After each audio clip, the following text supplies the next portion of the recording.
everybody. We're at the Imp and the Ogre. My name's Paul. This is Ryan. And today we are talking about the Temple of Elemental Evil.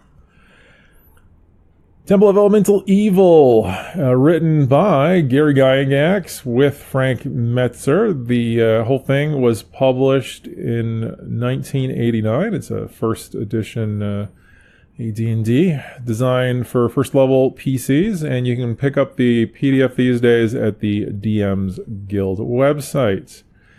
So the 50-cent synopsis of this is that a long time ago, there were some bad people. They had a cult. They were, up to no good. Started causing trouble in the neighborhood. And then they were eventually overthrown, but not truly destroyed. And their temple wasn't razed to the ground. So now we are many years later. Their power is rising again. And it's up to the PCs to potentially stop the rise of the elemental or cult of the elemental evil. Yep.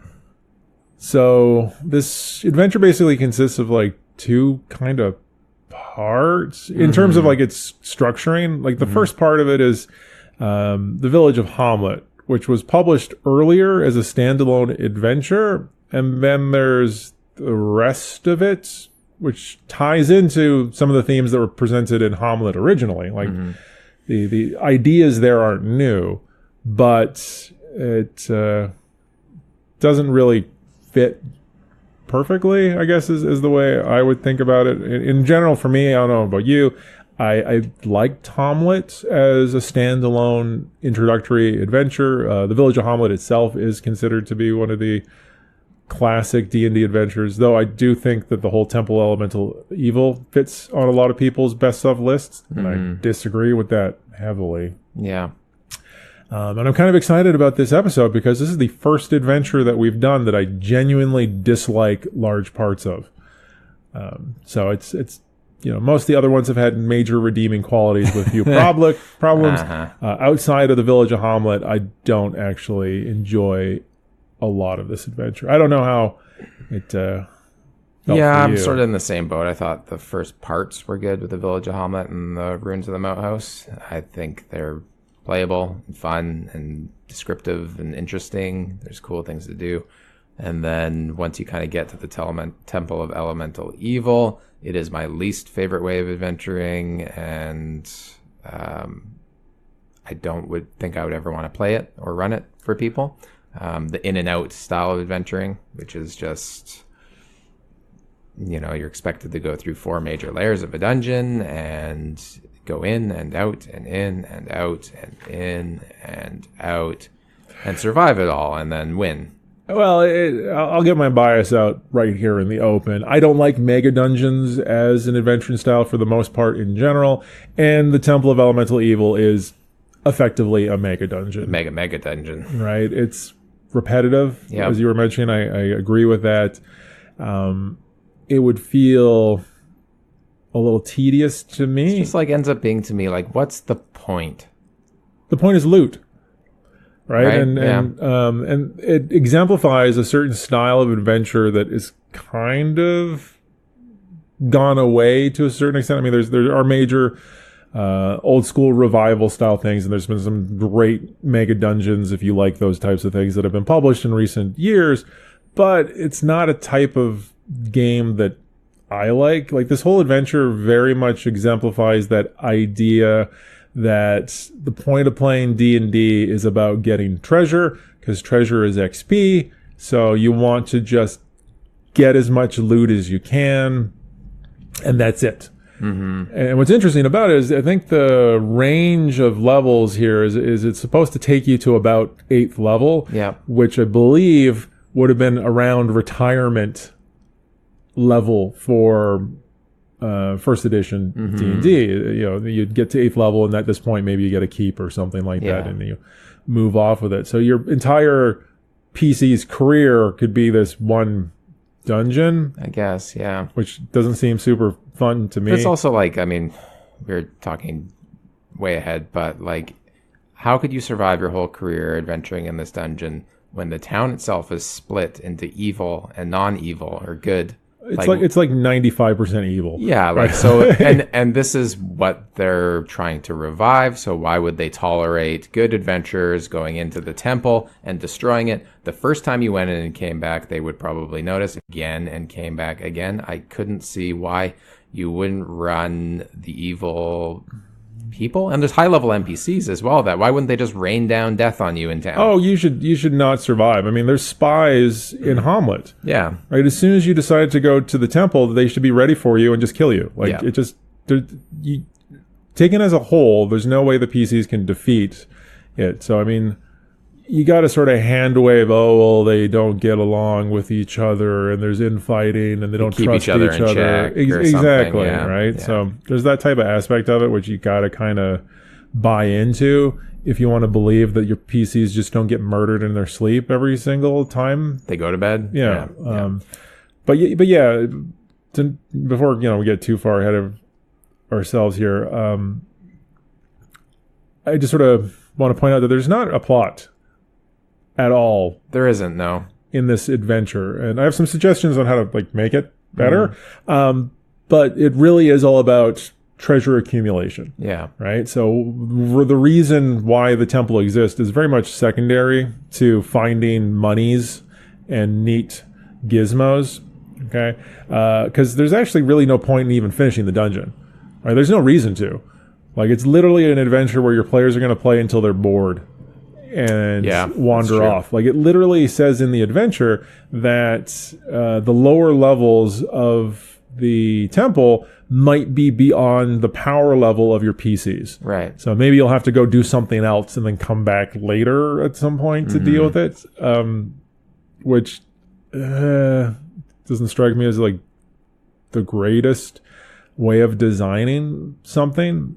I do get the idea that, there should be challenges that maybe your PCs can't handle in an adventure, especially if you're doing sort of a hex crawl style thing, as you stumble across a dragon while you run away from the dragon. Yeah. But when your whole adventure is designed around clearing a temple and you've just made it to a certain point that they can't do that anymore, I don't... And then they got to go level up in another They got to go do a different adventure and then come back. That kind of bugged me a little bit. The way I've got it summed up here is that this adventure is a smash and grab, steal what you can, run for your life style adventure, which once again is maybe in some people's wheelhouse. I don't like that style of game. I think it would be good once. We've talked a little bit off Mike about how you could have made the dungeon better, but that would be fine once. If you can go in, you're kind of outmatched, you just do what you can, get as much as you can, and you run for the hills. But to camp in town, level up, and go back and do it again, and do the same thing, I think that's where it really falls off for me. Yeah. So I wouldn't want to do that 4, 5, 6, 7, 8 times in a row. It would be nice as a player if I was playing this, that if we did it once, we're outside of our scope, we got a bunch of good stuff, this isn't the right place to be. Move on. Yeah, I think this is just a play style thing, and not that I ever played D&D, when I was a fetus, but at this point, I believe a lot of D&D games were basically mega dungeons. Yeah. Right? And that's how you'd measure progress, how many rooms you cleared and whatnot. So I think this is sort of, and I could be wrong, a published adventure that kind of exemplifies a style of play that was quite prevalent in the early ages of D&D. Right, yeah. And we've come a long way. Well, we have the ability to retrospectively look at it now, right? With the new adventures. So if we were running this when it was written, this could maybe have been the best adventure out there. But I didn't, so I don't have the nostalgia factor in there. It's actually kind of funny because I often complain about adventures being too narrative focused, that it's about getting through the story more than actually challenging your players. And this is going too far the other way. Yeah. That there isn't no narrative. There isn't any story as written. There might be emergent stories, and I think a good DM is going to weave some in there. But I think from a published product, I would have liked there to be more goals. Right? I could definitely see this being structured to include goals on every level. Yeah. You know, or even just a MacGuffin hunt. I mean, there is one later on at the very end, but like a reason to go in there. Or you have your Temple of Elemental Evil just as a feature of an ongoing narrative that forces them to come back at different points in their power level. Right? And once again, like you could easily do this in your own type of home campaign, but if I was going to go through all the hassle of doing that, I'd probably use a different product to build a campaign around.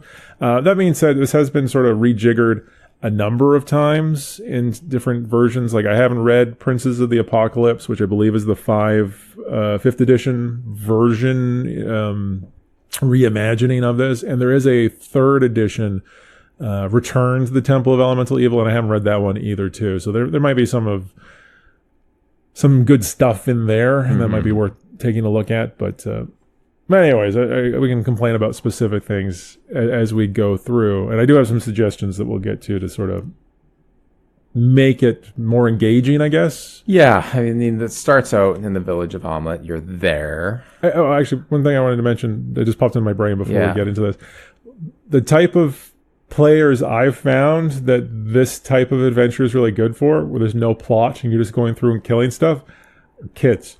Right? I'm playing D&D with my kids, and they don't really care about reasons why. Yeah, that's true. Yeah. Right? Like they don't care about verisimilitude. They don't care if they rest every single room. What's through the door? There's these monsters. Let's get the monsters. Do they have treasure? Yeah. Yes. No. Right? Like it's very much that type of simplified gameplay. Which once again, if you like this type of gameplay, I'm not calling you a kid, right? I'm just saying that in my experience is that playing D&D with my kids, that's all they're looking for from a game. They're not looking for some giant meta narrative, right? Yeah. Just point me at a dungeon and we're going to kill monsters. And I think it's fine, right? So it's one of those things that this is a taste issue. So most of my complaints are not poo-pooing on, the adventure. It's just my personal opinions because I don't like this style of game. Adventure, I guess, is the way to put it. Yeah, that makes sense. That's fair, too. The village of Hamlet. So I think like our previous adventure against Cult of the Reptile God, this sort of falls into the same old style of D&D adventuring, that you're in a place and you're expected to investigate the place and talk to a lot of people, sort of figure out what's going on. I think the one thing that stood out for me in the village of Hamlet was I enjoyed that there was high-level NPCs that kind of had a level of wealth that you could accumulate and strive for. I think there's a couple of good NPCs, a fighter and a mage. They're building a keep and a wizard's tower. Yeah, they are, right? And it's just like they're well respected. They've got all this stuff. They're retired adventurers. Yeah, like they're literally. I think it had like the fighter had stretch goals. Like he could level up during the adventure too, and if he hit a certain, if he hit a certain level, things enough subscribers. Yeah, exactly. Something would happen. But I thought that was like kind of cool because. It's showing you like, oh, we could have this life. That's not so bad. I really like the village of Hamlet as a starting town for D&D.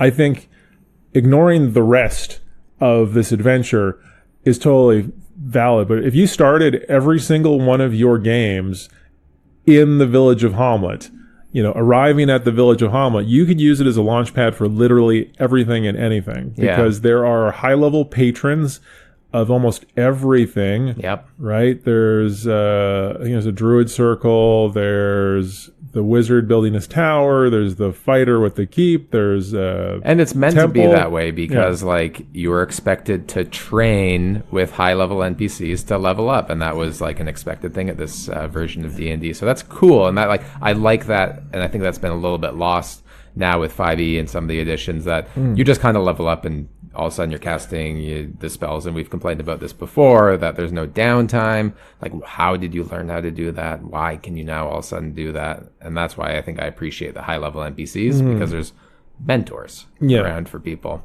Well, and just for, like, mission-based gameplay, like, you'd have tons of tasks that you could do at low levels to help build up contacts and skill sets and whatnot. I think it's great. I mean, and I do think that T1, the village of Hamlet is, validly considered one of the the best adventures. There's been very few like old adventures that we've looked at that the starting towns are not good.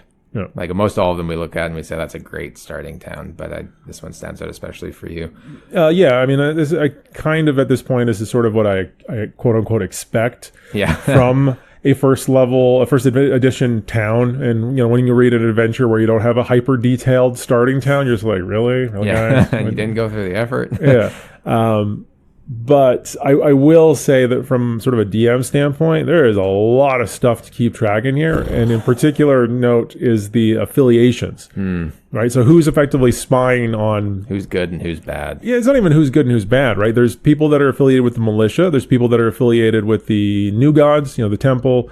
There's people that are affiliated with the old gods, the druid circle, and there are spies for the cultists as well. I mean, they're pretty much the most obviously evil people there. But you have all of these affiliations, so keeping track to a certain extent of who has access to what information, because all of these major NPCs, for the most part, are going to take interest in new adventurers showing up to town, right? So even if you don't go see the druid at the druid circle, they're going to find out information about you because they have all of these other people that are not officially spies, but are going to pass on information to their spiritual leader, if you will. So I thought that was a bit potentially complicated, and my brain is up there with I'd have to keep that it's a lot of things to hold on to. I could see myself literally making sort of like a network chart, like a big spider web where I have the different NPCs with arrows, lines, and connecting algorithm. Like the gossip, the medieval internet, if you will, connecting all the gossiping people together. Also, the other thing I sort of thought of, and this is sort of general kind of complaint, is there's so much detail here. Do you need all of it? It's a lot, and it's a lot to read through too. So no, you don't. You don't really. I mean, what you need to get out of Hamlet, or what your PCs need to get out of Hamlet, is they need to be able to talk to enough people to find out about the moat house. Yeah. So it just depends how in depth you want your adventure to be. Like, how engrossed do you want them to be in the revival of the Temple of Elemental Evil? I think it could, and this goes for almost all, Saltmarsh and Cult of the Reptile God, all of that, because there's so much detail invested in designing these towns. I really think that it would be worth investing, if you're running it, a little bit of effort in making some sort of side quests, right? Just some other things there to force the PCs to interact with other individuals. And it can just be super low stakes stuff, right? Somebody lost something when they got chased away by a bear. We went for a picnic and this happened. And, it's an opportunity to engage with the NPCs that are there, build up a little bit of care for the town, if you will, and just give people stuff to do. Yeah. You know what I mean? To have more of a reward for actually interacting with the NPCs. I mean, it's one of those situations where if you're trying to sort of build a culture at your table that rewards interaction with NPCs, you need to build in some sort of reward system for that, something to encourage it, right? You want to reward the things that you like at your table and quote unquote punish the things that you... It's like training puppies. Exactly. It's the carrot and the stick, right? Yeah. So I think there's something to be said that if, the PCs are engaging, you should provide them with the opportunity for adventure. It can be low stake adventure, stuff that they may not want to engage with, but there should be some sort of reward for having taken the time to get to know, the miller. It is sort of an injustice to the town to not explore it, because you really could skip over a lot and just, it depends on the type of players that you have, I suppose, as well. So yeah, it would be tough. It would be an injustice, I think, to not be able to have your players explore the town, like you said, get to know some NPCs, because that's really where a lot of the flavor comes from out of this. Well, there's all these high level NPCs that they have no reason to interact with, right? You could easily just have stuff where the innkeeper has something that needs to be delivered to the keep, right? Can you do that for me? So that also, I think, goes back to some of the things we've talked about before. Like, how do you start the adventure? Do you start it as a group of people just showing up? Or are you guys, like, already part of the town? Like, why would all of a sudden you just, like, go and I'm like, I'm a 32-year-old fighter, but sure, I'll take your bread to the wizard tower. Yeah. You know? No, I think you're part of, like, the volunteer Good Samaritan crew of Hamlet. Well, there's enough high-level NPCs that everybody could literally be apprenticed or affiliated with the current NPCs that are there. I mean, that's the one thing I really did like about Under Ilfarn, to go back a few weeks now, is that you were all members of the militia. Yeah. Right? That is one of our favorite starting adventures. Right. Yeah. So, I mean, if you made everybody members of the Hamlet militia and they had the affiliate with the patrons, then you already have all these built-in NPC connections to go with. Right. Like, I kind of like that sort of organic building aspect of it. Well, and it just makes sense, right? Because if you're a player and all of a sudden the DM's saying like, oh, blah, blah, blah, the wizard wants you to take the thing to there, and then they say why, and you go like, well, you're his apprentice, that's sort of your job, and you go, okay, that makes sense. Yeah. But as just like a traveling group of people, like you would never do mundane tasks. For no reason. Right. Yeah. You build in a certain level of is there like a help obligation. Wanted? Yeah. A help wanted poster, like really need my notes delivered. Yeah. Come on up. So maybe worth changing. Running low on Eye of Newt. Yeah. Go find me some Eye of Newt. It's like, no. Can't it's like, be bothered. It's like, yeah, you are. You see, you agreed to be my apprentice for the next year. Exactly. You'll learn some things. So I think you could flesh it out a lot more and make it more immersive and just sort of more of a playground for your players to just explore, right? Yeah, absolutely. Because like I said, as is, there's only the one dungeon area. There's the moat house, and there's no reason to go there, like explicitly. So this adventure, once again, is just sort of built on the premise that if you point out that there might be a place where there's treasure, PCs are just going to go there. Yeah.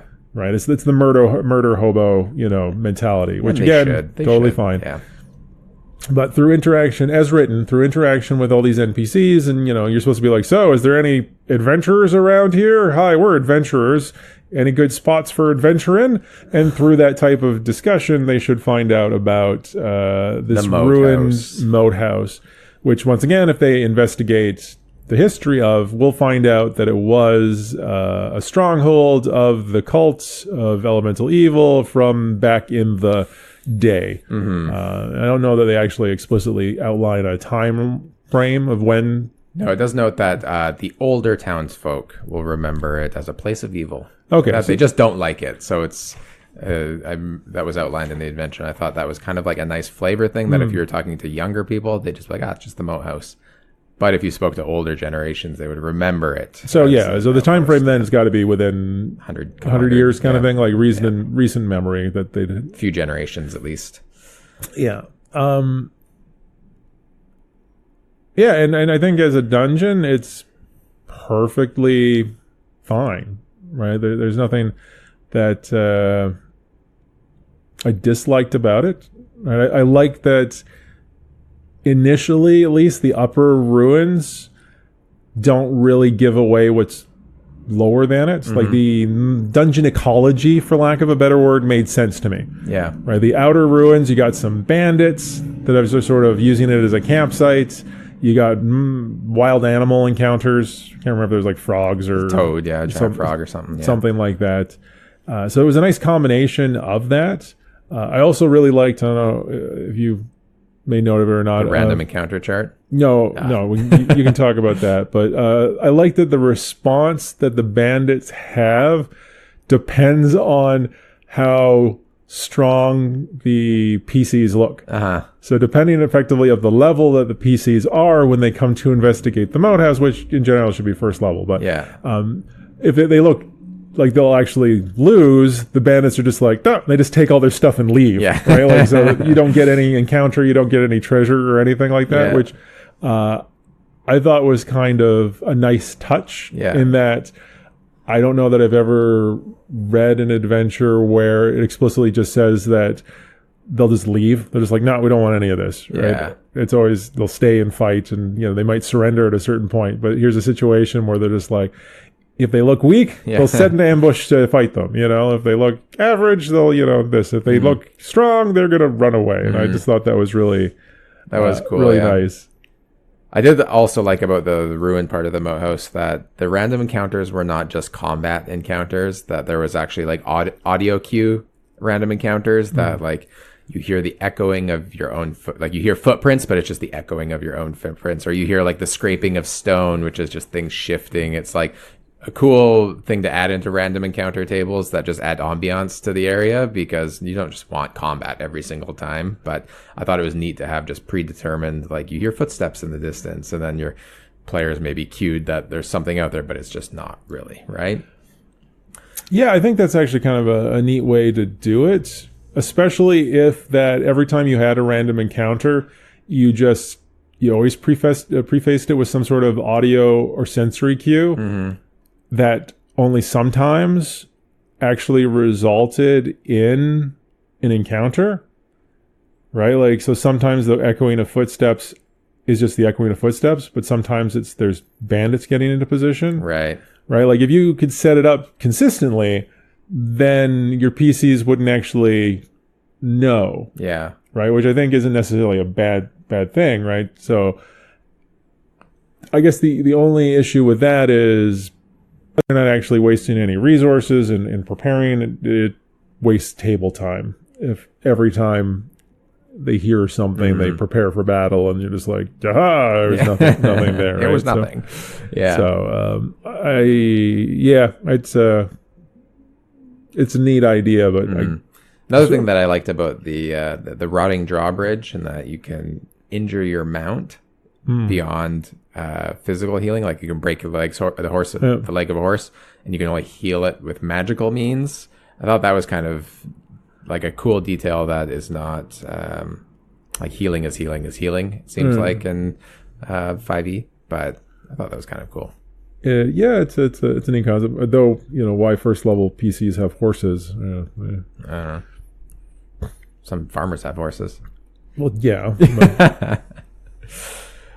So if you get through the outside of the moat house, you may get into the dungeon, which is dungeony.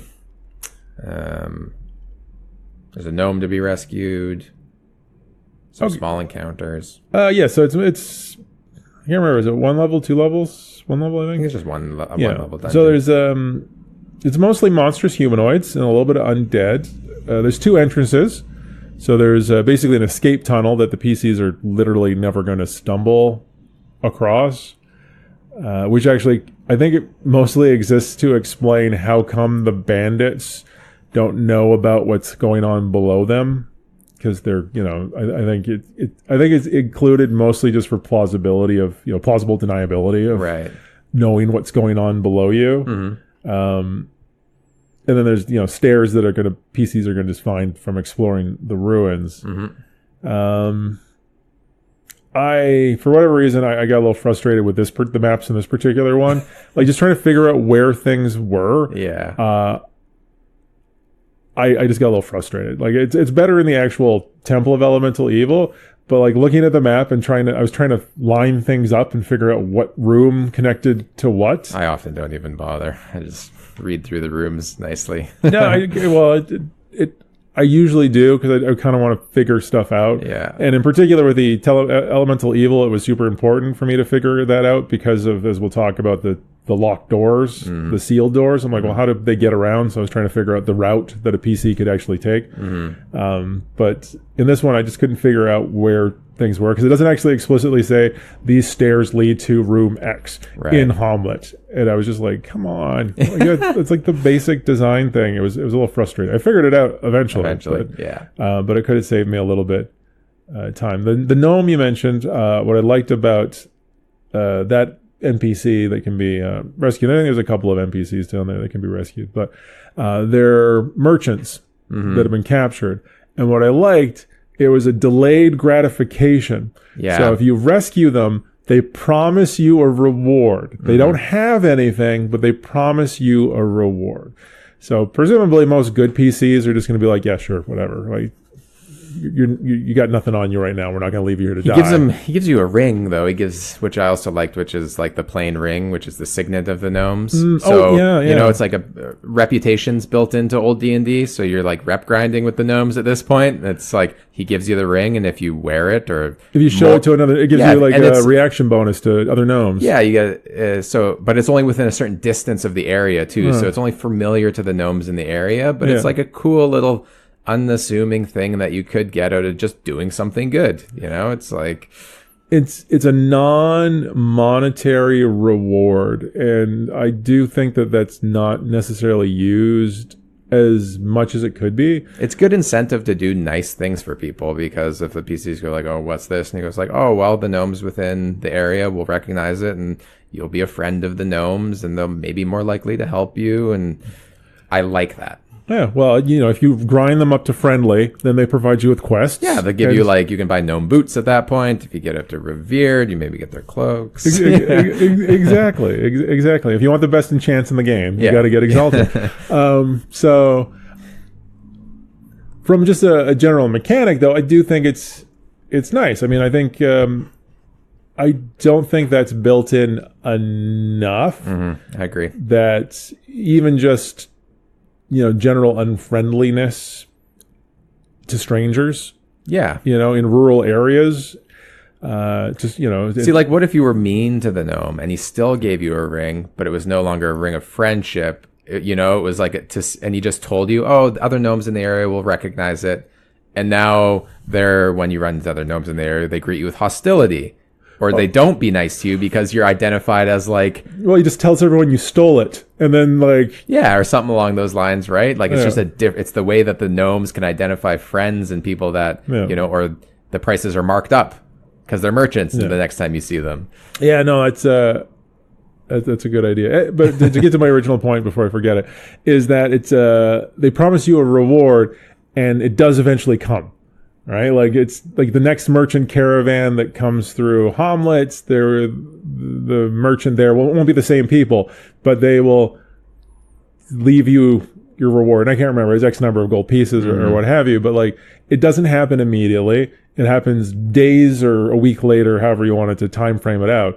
But I thought that it was just a really touch of realism in the adventure, right? Like that progression of time, and I don't know that plays a big enough role enough. I know even in my campaigns, I have a hard time of keeping track of time. It's difficult to keep track of time, but that seems like a simple way to do it, that you can feel like time is progressing without really keeping track of it. Well, which is why in you know, my 5th edition campaign, I literally have a calendar, and every time you sleep, it changes the day over, and I'm keeping track of what day of the campaign it is, because it makes sense. I have campaign notes too, just like when key things happen. So if you revisit someplace and it's been 3 months, then I have an idea of time progression. Because I don't think that happens enough.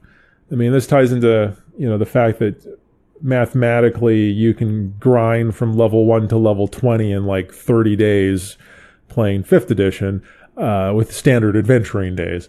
But I don't think the passage of time plays enough of a role, which is why things get weird to me when you know, you go adventuring for a weekend and you've gained 3 levels and now you're a fighter that can cast magic because reasons and things like that. Like, it gets a little wonky without at least the hand waviness of training, right? Like, that's why I like that there should be downtime. It should be like significant downtime too, because I also enjoy the idea of like my character aging. I don't know, something about that is appealing to me, that like the young man can turn into like the older curmudgeon-y like adventurer. So I don't know how you would employ this, but it could be like years of time that it takes you to level up, you know? Like, not just you hopped in, you went and talked to Jimmy the swordsman and he taught you the new feint maneuver and now you're, you know, got all this stuff. But you know, like realistically, how long would it take a wizard to research and memorize and scribe and study and be able to cast effectively and et cetera, et cetera? Like, it would be cool to me if like years went by of stuff. Well, I kind of like the idea that you could just structure it that people only go adventuring when they need something. Yeah. So your downtime exists until you run out of money based off of like your living expenses. Yeah. Right? So that's how much downtime happens. And you level up during your downtime, right? Mm-hmm. So you go on an adventure, you gain enough XP to gain a level. Well, you now have to come back to town, and the amount of time spent, if you have 100 gold pieces and your daily expenses is 1 gold piece a day, well, then it's going to take 3 months before you're poor enough to actually want to go out and maybe die in a hole in the ground. Yeah, because like you don't have jobs.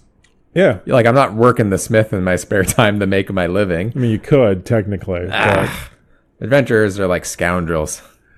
I think they should be. Yeah. I mean, I think we've mentioned this before enough times, but, like, you got to have a good enough reason to want to die. Yeah. Right? So, if you have, 5,000 gold pieces, why aren't you just never leaving the comfort of your... buy a piece of land and... chill. Just get like the penthouse suite of inn and live there. Yeah. Right? Like 10 gold pieces a night is a ridiculous amount of money. And with 5,000 gold pieces, you live like a prince for a year. Yeah. Like why not? Yeah. Like, why are you going to go? Well, it's funny because like, it's like the movie Gladiator that just popped in my head. It's like the general of the armies was a farmer.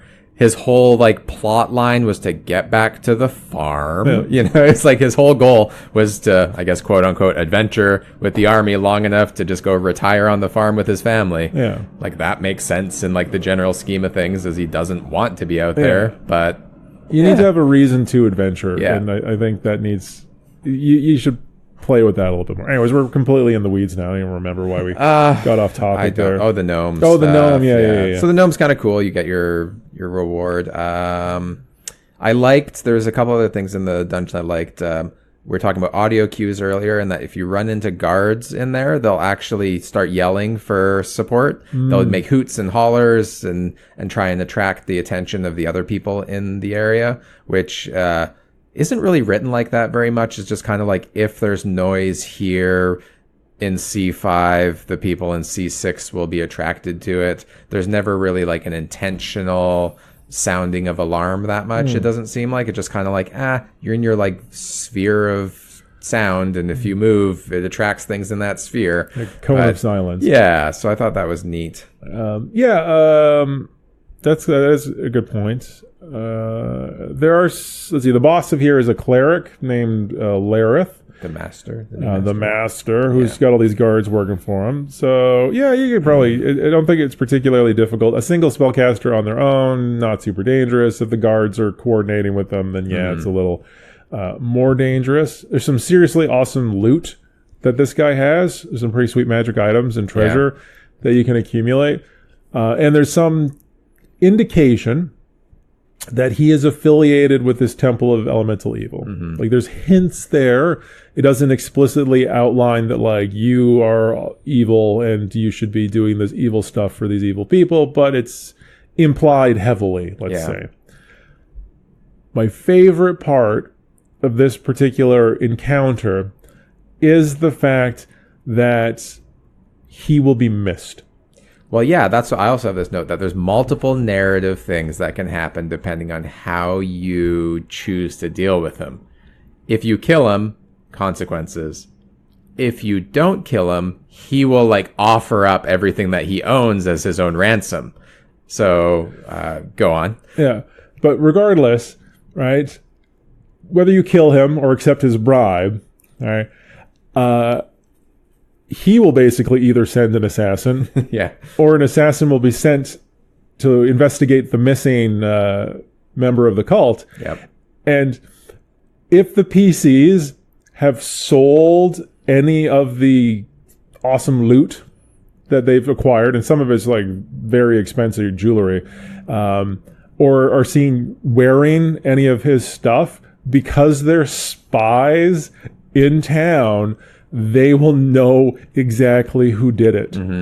Right? So I think it's like a 10th level assassin or something like that. Oh, it's bad news. Yeah. I think it's entirely possible that it ends in a TPK because it's so potentially dangerous. Yeah. And I really like that, because it's rare to see a situation where there's consequences for eliminating an enemy, evil or not, but he's part of an evil organization, and you don't get to just do that. Like, there's consequences to the actions. I mean and you could, if you were like part of the town before, like part of your tutelage, say, could be that, like, if you got it, don't flaunt it.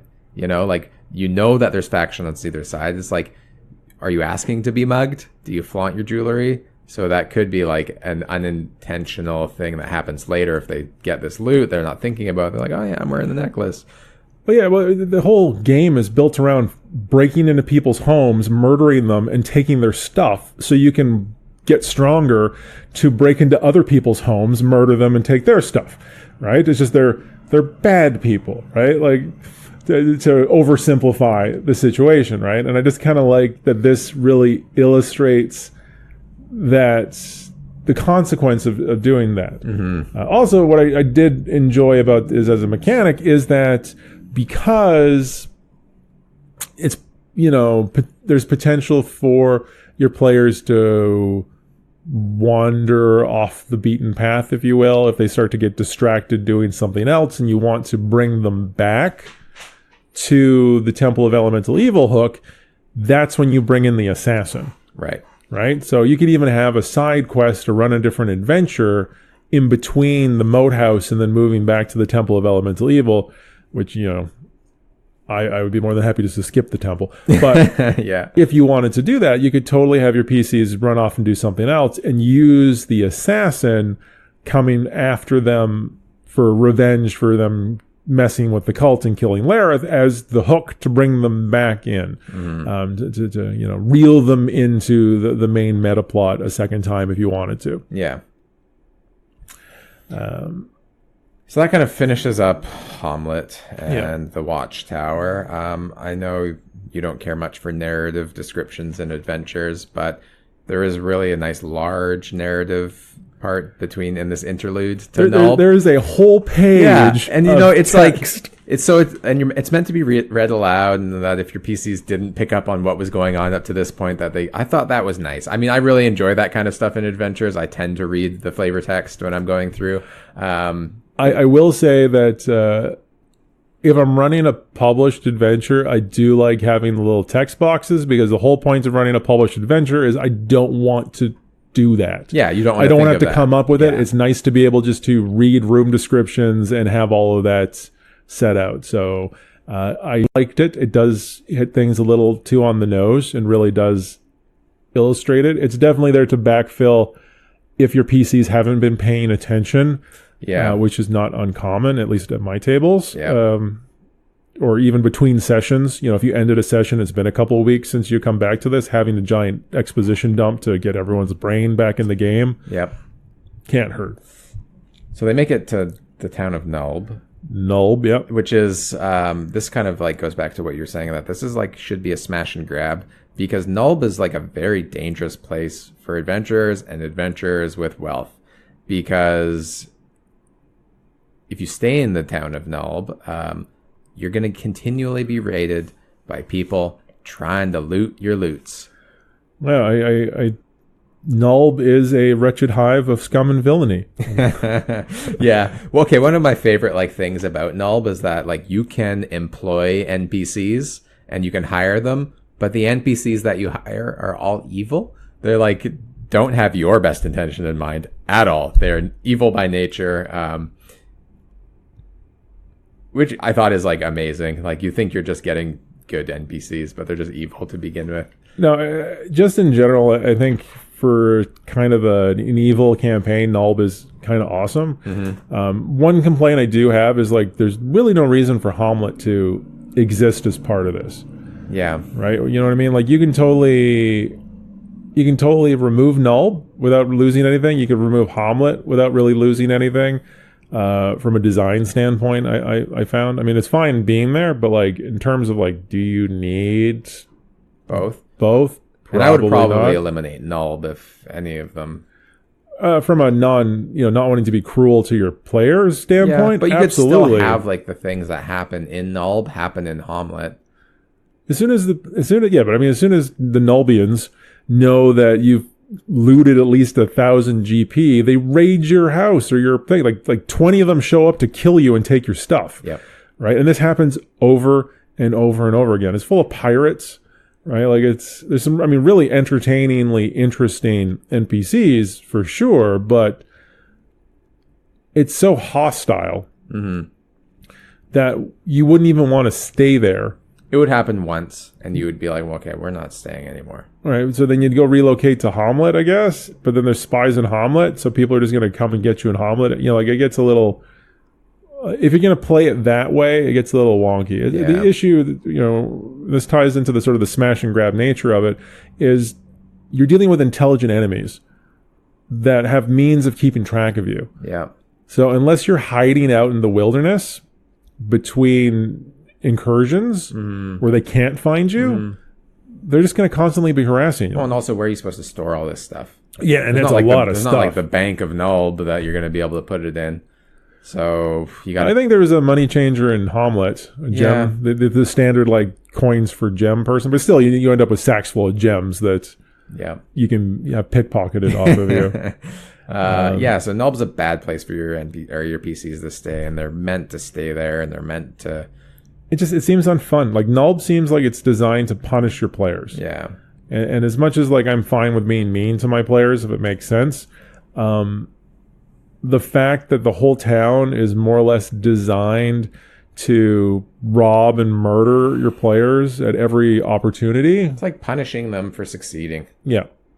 Which is like maybe once is okay, or like they can take partially what you have, but to continue, and you're meant to go in and out of this place, and this is why everything just started to fall off for me when I was reading this adventure. It's just not the type of adventure that I think I would want to plan nor run, because it's very, no matter how well you do in it, you kind of haven't won, because it's going to get stolen from you unless you have like a lot of means to protect it, and I just don't know how you do that. And this is where, again, I think Nulb could benefit from some side quests, right? There's a pirate captain and crew in town. Let me posit this. What if you could befriend the pirates and hire them to guard your stuff? Yeah. Right? Like maybe that's implied that you're supposed to hire people to take care of, or get, profit share, salary. or you profit share with the captain, like you make a deal with one of the NPCs. It's just like, look, we can't deal with all this stuff. We'll share, we'll 20% or something like that. Or, you negotiate it, and then they have a home base that they're reasonably protected in, and you have the captain invested in. And then if you want to double cross them later, it's up to you. Yeah. That's a DM decision, but at least that seems more plausible, right? And there's some interesting NPCs. Like, for random reasons, there's, 2 good NPCs? Like, the blacksmith turns out to be a paladin, I think, or a ranger? I can't remember, one of the two.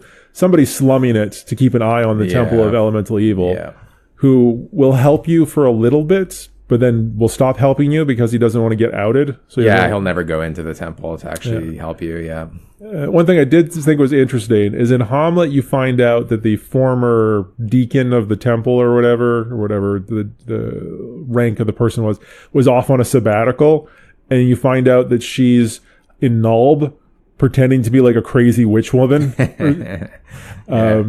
So you do have access to a good cleric that's willing to, raise dead effectively if you need it. But once again, like, you could easily have them providing you with quests, even just like recon quests, like to check on this. No one's been in the temple in a long time. And it could give you purposes to like going into the temple repeatedly. There's certain things that they're there to actually investigate, but just haven't been able to get that deep themselves. Yeah. The lost rapier of the pirate prince is in level 2.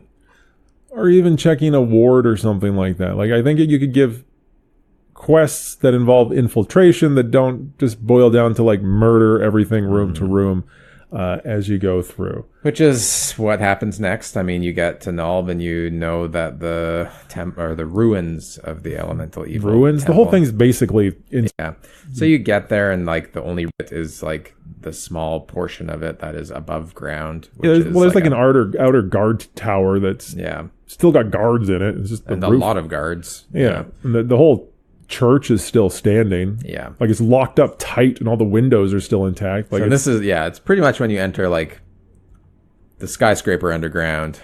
It's like the movie The Raid, but in reverse. Well, the whole lore of this place doesn't make sense to me. Maybe I didn't, read it detailed enough, but let's see if this makes sense in terms of what you remember. Okay.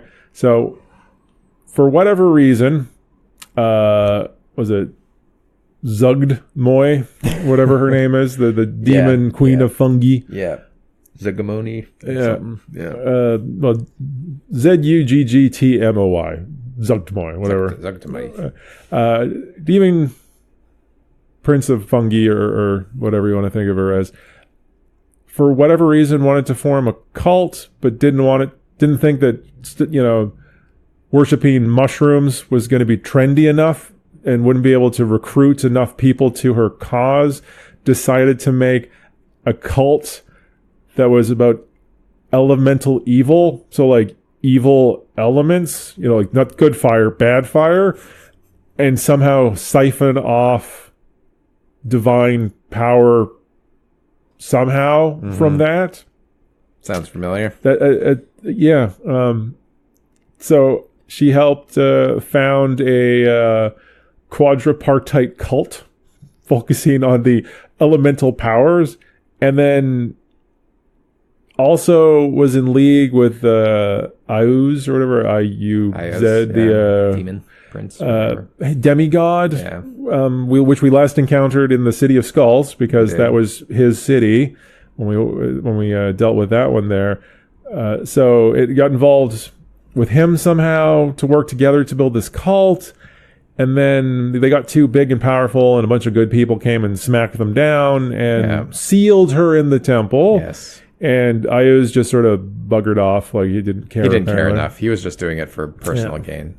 Yeah. So basically now there's 7, if you include the PCs, there's 7 different factions effectively. There's too many. There's Zugtmoy's, disciples.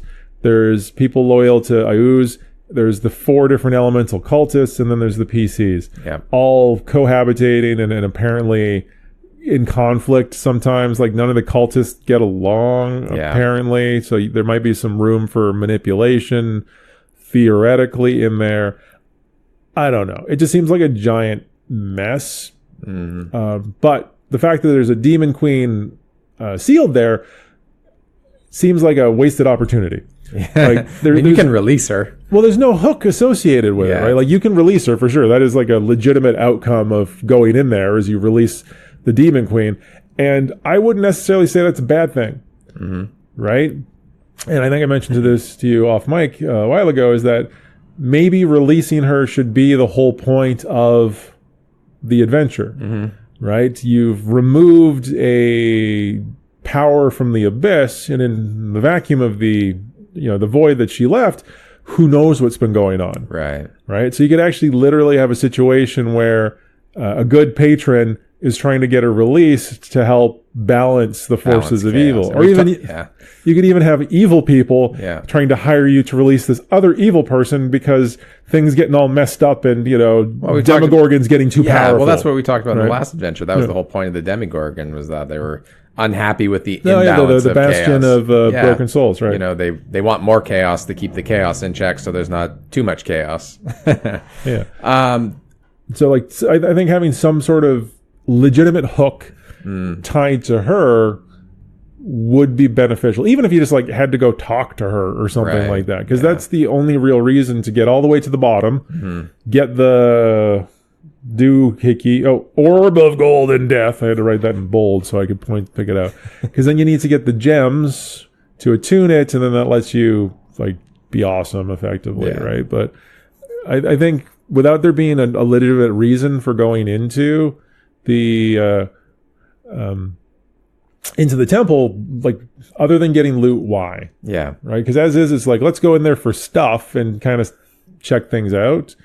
Also, it's very difficult for the PCs to learn the specific information associated with what's happening in the temple, without there maybe being more info dumpy patron associated. So if some agent of a demon or a higher power, or you could even have an angel and a demon show up and be like, we need to talk, what's going on here, guys. It also could help bring some consolidation within the factions. I mean, if you're able to parlay with some of the factions of the elemental evils, that if your whole purpose was actually to re-empower the person that they worship or that brought them about, it just doesn't. You could maybe not make it into this massive dungeon crawl, which it is. Just grind out through, right? If you have goals that can be accomplished without killing everybody in the entire dungeon, that wouldn't be a bad thing. Yeah. And I'd say as is, it's it. You go and get treasure, you keep doing it until you kill everything or get bored. Die. Or die, right? Yeah. Which, I don't know. Maybe. I'm looking for a little bit more from an adventure, especially when there's not a lot of the encounters are particularly exciting. It's you go in a room, there's some hobgoblins. Yeah. There's bugbears. Yep. There's an ogre. Yep. Right? It's not. Most of the encounters aren't clever or interesting. Tedious, it's just you fight and then you find 6 gold pieces. You fight and there's some silver candlesticks, right? It's that type of adventure, which once again, if that's your thing, power to you. And it's another thing. I'm sure I'm remembering correctly. If you spend 2 weeks outside of the dungeon, hobgoblins will reappear at a certain rate per week and things like that. So it gets repopulated and things happen. Such a pain. And considering that it's elemental evil, it's not particularly thematic. No. Right? At the very bottom, there's 4 levels of dungeon, and then there's these little micro mini planes. They're called elemental nodes.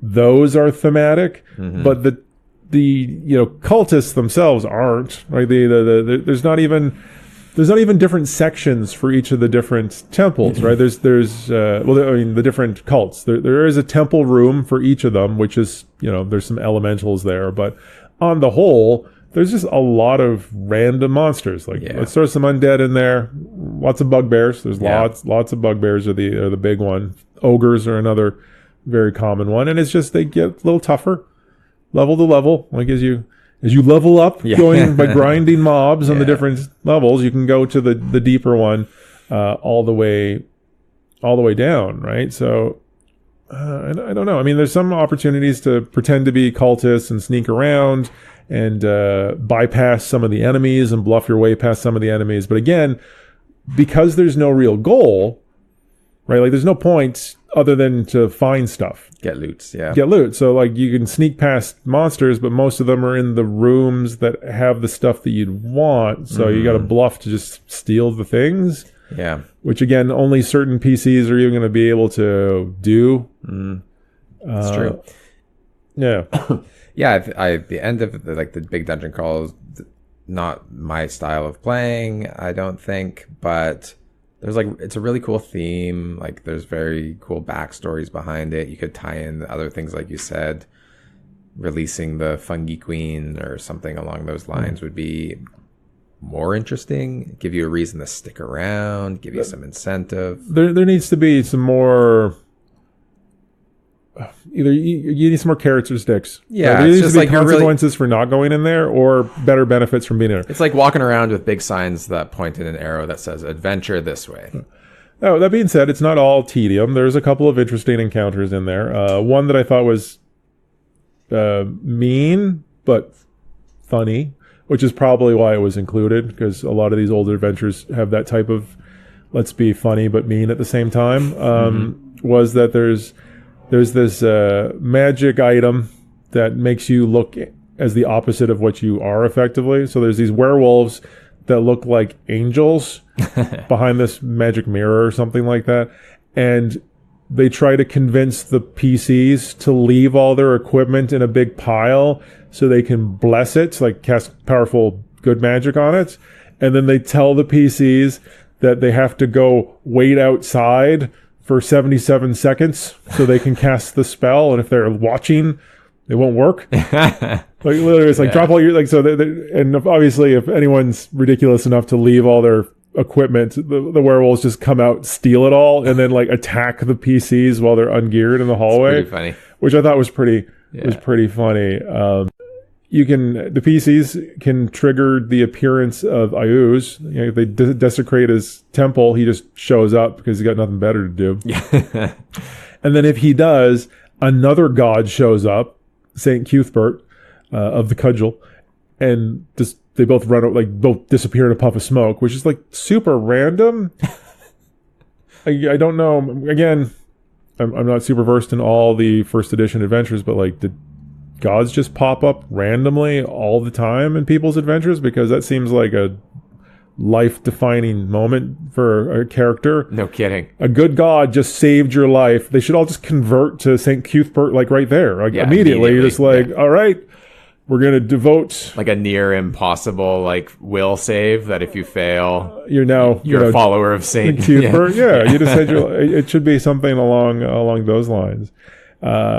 It's mostly just go through and find stuff. If you actually do make it to Zugtamoy, she can trick them through greed, right? She's got, I can't remember what it is, a copper rod and a gold rod and a platinum rod, and she basically tries to indirectly bribe the PCs into freeing her because these rods, she's stuck in the temple because there's these 4 doors that are sealed, even though you don't need to use these doors whatsoever to get around the temple. No, but you can break them. If you open them, if all 4 of them get open, she gets freed. So, that would be the only issue with having an adventure that's based around freeing her. It's not actually that hard to free her if you wanted to. Yeah. It's just nobody really wants to, I guess. Other neat things in here, there's tons of stupid amounts of treasure. Tens of thousands of gold in treasure. A couple of cool magic items. I didn't realize that the Answerer sword, it's a +4 sword, is from this adventure. It's based off of alignment, so it does more damage depending on the alignment of the enemy you're attacking, which is a cool concept. It's a nightmare for trying to keep track of, because I can just imagine every single time you're in fight, your PC is going to ask you what the alignment of your monster is, and you got to look it up, because if it's different if it's neutral evil or chaotic evil, right? Or lawful evil. It's ugh. Cool, bit of pain. And then, of course, the big baddie here is the Orb of Golden Death. So it's basically a golden skull. Yeah. And you need this item to be able to, or it's one of the ways you can get to see Zugtmoy. It activates an elevator thingy that you can use. But it's basically an artifact. And at the bottom of this temple, there's these little pocket planes. In each of these pocket planes, there's gems. They're elemental gems that can be socketed into this skull. And it becomes the most ridiculous Omega weapon, if you will. It's not campaign destroying in power, but it basically gets buffed to the point where you can summon and control demon. It's super evil. It's good people can't even touch it, I don't think. It's super duper evil, but it's amazingly powerful. And if your PCs actually got it and actively wanted to use it, they'd run amok like nobody's business. So it's one of those situations where I'm it's neat, but why put it in? Why put it in? Destroying artifact level evil things are super difficult. Maybe it's put in there as a few, where you go to next. Because if you're finishing this and you manage to succeed all this, destroying an epic evil artifact might be a good hook to carry forward. Yeah, that's true. So there's tons of stuff in the 4 levels of dungeon. The elemental nodes themselves are just pointless. Right? There's a water one, there's a fiery one, there's an dirty one, and there's a windy one. And they're thematic, right? They fit. There's watery monsters and earthy monsters and what have you. But the only reason is to find these gems, which again is totally optional. You don't really need it whatsoever. Now, one thing I did like in the elemental thing, there's random encounter tables, and as you were mentioning, interesting ones. On the random encounter tables, there's NPCs of people. Basically, the cultists have been sacrificing creatures to these nodes to help them build in power. So they've gotten it's one of the ways they use to just get rid of people. So you can find old cultists and former leaders and all these other just really interesting NPCs that just want to get out. Yeah. So it's very much an enemy of my enemy is my friend type of situation. So you can end up recruiting a whole heap of just weird people, and there's a What are you doing down I here? think there's a demon that's pretending to be human. That's just like, I'm gonna get out of here. Like, just doesn't want to fight anything like that. Just like, yeah, let's get out of here, type of thing. And if you actually had those types of encounters, I think that would be kind of fun. But on the whole, like, even from reading this, I don't know how you felt about it. It's kind of a slog to read this as a whole. It's a very long adventure, 150 something pages, I think it is, and it's dense. But it's just room description after room description after room description. So it's not like enjoyable as a read. No. Either, I found in particular. But yeah, I mean, that's blah blah blah blah blah. Like, really, at this point, I don't think I have anything else I want to add to it. It was my least favorite adventure that we've done so far. I mean, there's good parts in there, but